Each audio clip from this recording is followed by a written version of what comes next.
entra una monjita. Madre superiora, entró al convento un negro enorme, 2 metros, madre. Un cuerpo divino, madre. Está completamente desnudo y tiene una así y así, madre. Tráiganlo. Y está la madre superiora. Llegan 12 monjitas empujando a este negro hermoso, fuerte, guapo, que tiene una así y así. Era un negro mexicano, obviamente. Y la madre superiora. No. Negro entrando desnudo al convento. Hija, ve por las tijeras de cortar pollo a la cocina, por favor. Va la monjita. Llega la monjita. Madre, ¿dónde corto? ¿Aquí? ¿Aquí?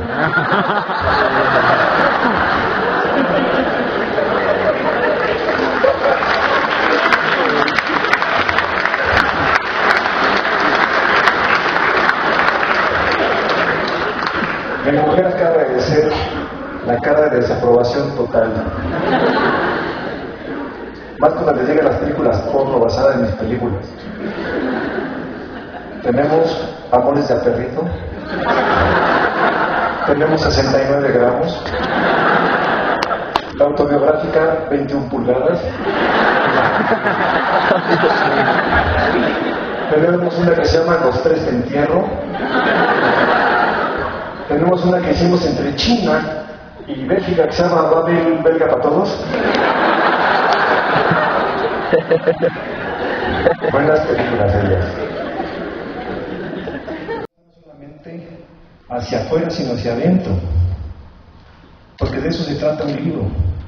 Y a permitirnos vernos hacia adentro. Alguna vez estuve en una feria del libro en un lugar que se llama Paraty o Paraty, en Brasil. Es una feria muy grande. Van muchos premios Nobel, van escritores importantes en esa feria. Y me encontré con un muchacho negro de unos 21 años de edad que hablaba español, que traía una mochila y me pidió que le firmara mis libros en español. Le dije ¿qué hacía?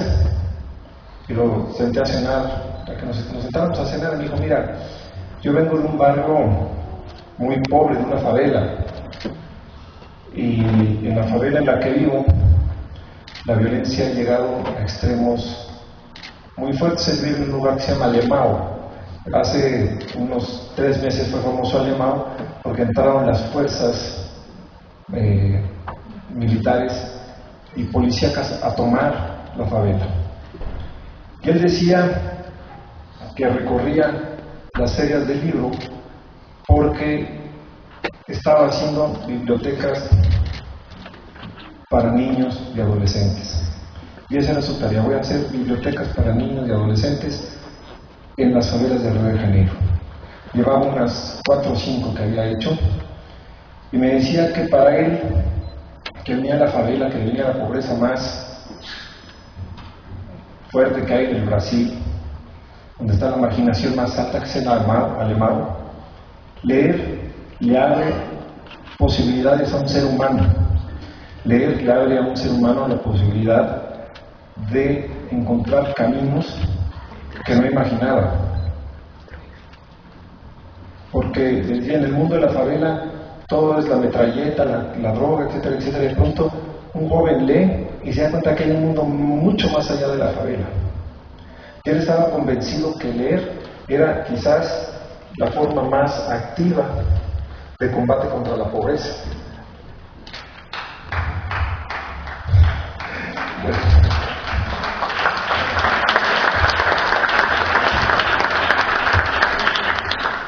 Gracias. Hay que debérselo eso a Octavio, no es una idea mía, es de este muchacho.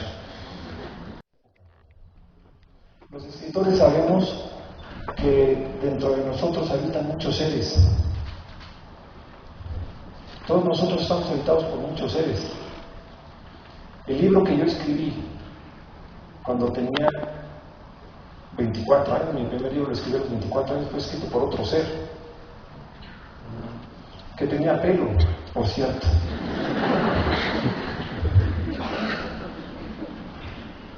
Y ese ser es el mismo que está ahora aquí hablando, pero no es el mismo. Las perspectivas son distintas. Incluso yo cuando vuelvo a leer la obra que yo escribo, descubro a un ser que no soy yo mismo. Y esa es parte de la lectura, descubrir los otros seres que hay dentro de un libro. Y esos seres de alguna manera dialogan con el lector. El ser escritor dialoga con el escritor. Por cierto, esto que ustedes confunden con calvicie, no es calvicie, es una lengüetada de la muerte. La calvicie, la celulitis, los senos caídos, en los hombres.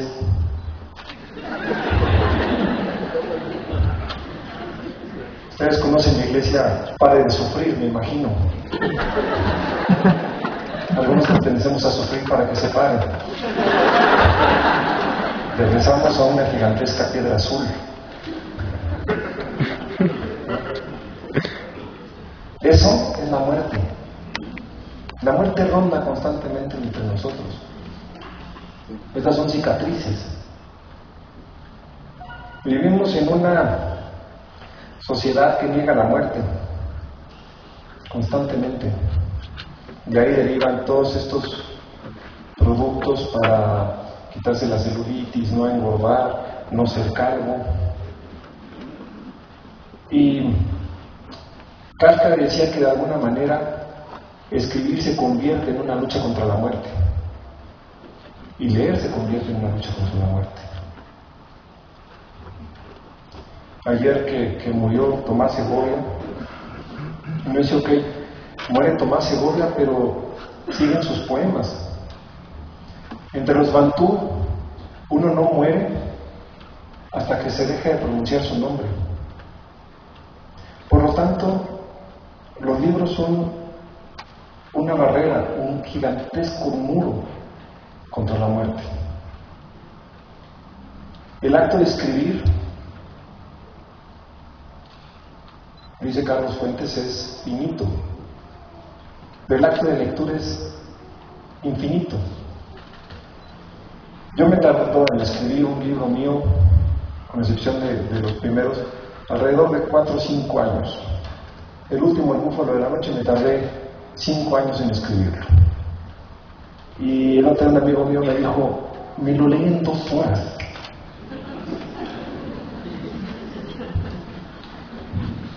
Como escritor se siente uno un poco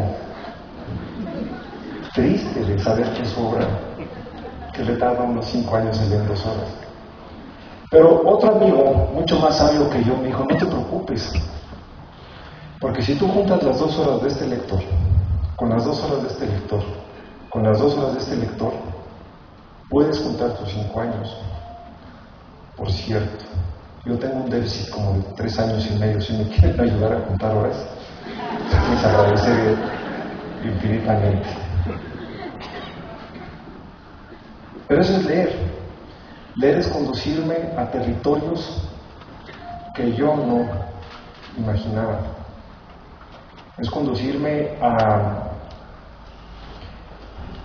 Incluso soy conducido al territorio de lo prohibido.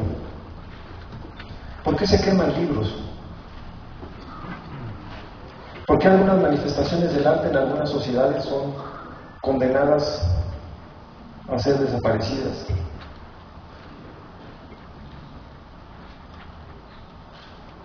Tengo un amigo mío que se llama Bahman Gobadi, brillante director de cine iraní, que tuvo el mal gusto de hacer una película sobre el rock en Teherán, donde se encuentran los gatos persas, sería la traducción de la película que hizo, en Teherán, en Irán. Con esa película se gana el premio del jurado en la sección Una cierta mirada, y regresa a Irán, y en lugar de ser felicitado o celebrado por su gobierno, fue encarcelado y torturado. ¿Por qué hacer una película sobre el rock tiene que llevarnos a ser castigados? ¿Por qué escribir ciertos libros nos lleva a ser castigados? ¿Qué tiene un libro que pueda provocar miedo? ¿Por qué? Porque una sociedad le puede tener miedo a ciertos libros. Porque precisamente nos lleva a un territorio de la transgresión, a un territorio de lo prohibido. Incluso para aquellos que escriben es un misterio. Por eso la máxima de nunca conozcas al autor que admiras, porque no tiene ni idea de por qué está escribiendo lo que escribe. No pienses que va a ser inteligente. Es un misterio. Tampoco hay progreso en el arte. Si hubiese progreso, el último libro publicado debería ser mucho mejor que el Quijote. ¿Cierto? O el último libro de García Márquez debe ser infinitamente mejor que 100 años de soledad. Se supone que con el tiempo maduramos y avanzamos y tenemos experiencia y que somos mejores y que podemos escribir más mejores. Lo más terrible con lo que vive un escritor, sobre todo con un escritor como yo que mantiene una familia de lo que escribe, es que tenemos solamente un galón de tinta y tarde o temprano se nos va a acabar. Imagínense la angustia de William Faulkner, que escribió sus mejores libros entre los 30 y 40 años de edad. Y cuando se supone que es un hombre de experiencia, un hombre maduro, que debería escribir sus grandes obras, son muchísimo menores a las que escribió cuando tenía 31 años.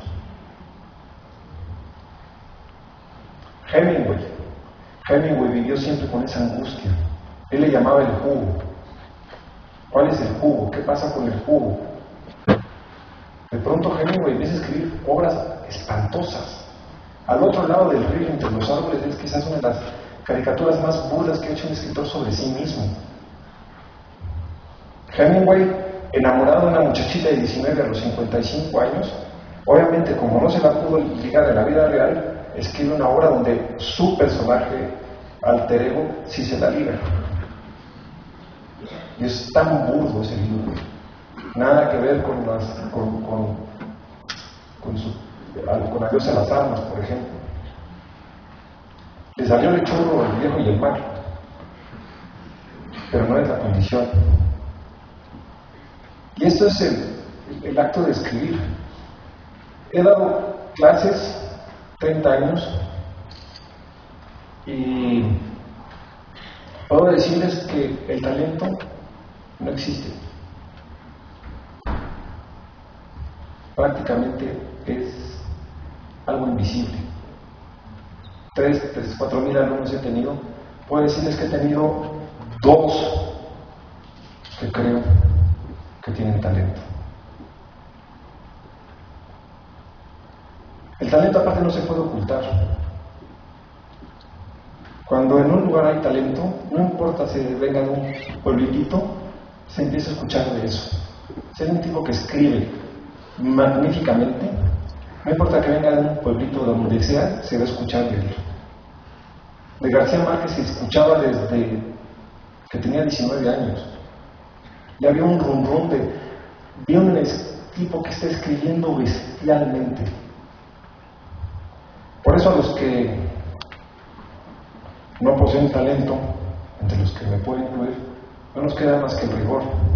Tenemos que trabajar duro, darle vueltas a la frase una y otra y una y otra y una y otra vez. Y descubrir las huellas digitales. No hay nada peor que una obra sin huellas digitales. Cuando daba clases yo ponía a mis alumnos en el taller de creación literaria y les decía, van a leer a Borges y van a escribir exactamente como Borges.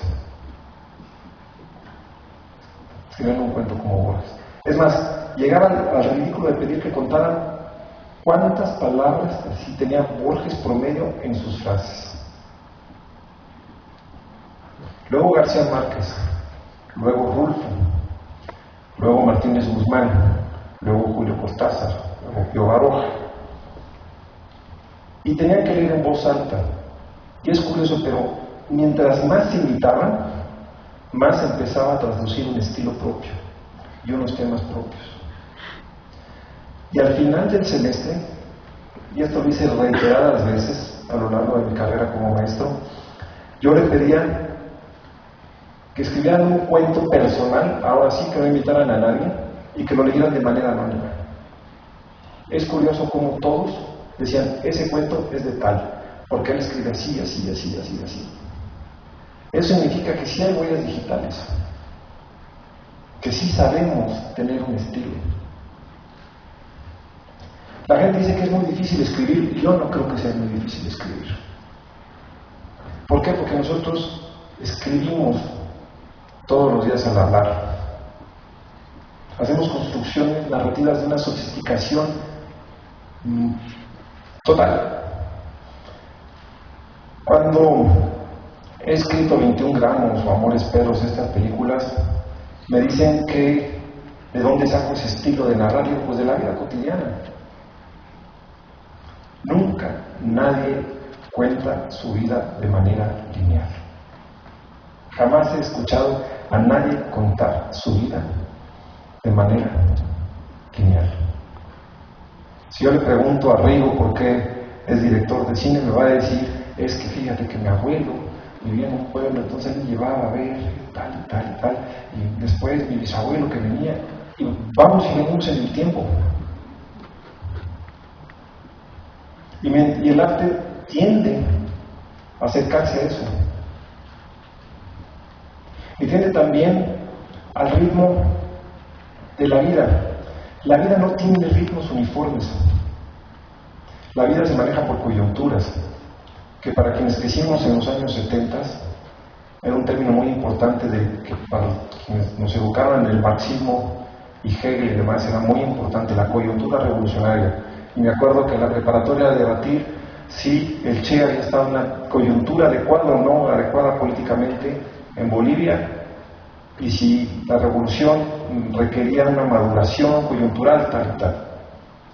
Pero lo que es un hecho es que este concepto que tiene que ver con política, guerrilla y marxismo también se aplica a la vida real. De pronto, la vida adquiere una velocidad que uno no imaginaba. Va lenta, lenta, lenta, de repente empiezan a pasar cosas una tras otra. Y el hombre empieza a tener que tomar decisiones. Siempre hay una regla de oro en dramaturgia.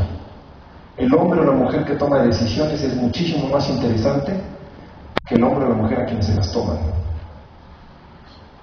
Regla de dramaturgia clásica. La telenovela mexicana, desafortunadamente, ha creado una serie de personajes a los que les toman las decisiones. ¿Por qué? Porque son víctimas. A la víctima siempre se decide por ella. Y es triste como en el esquema mental de quienes ven la televisión dicen, la vida la hacen los otros y deciden sobre mí. Por eso los personajes más interesantes de las telenovelas son los villanos. Siempre son los que están tomando las decisiones. Es terrible. Es terrible ese esquema.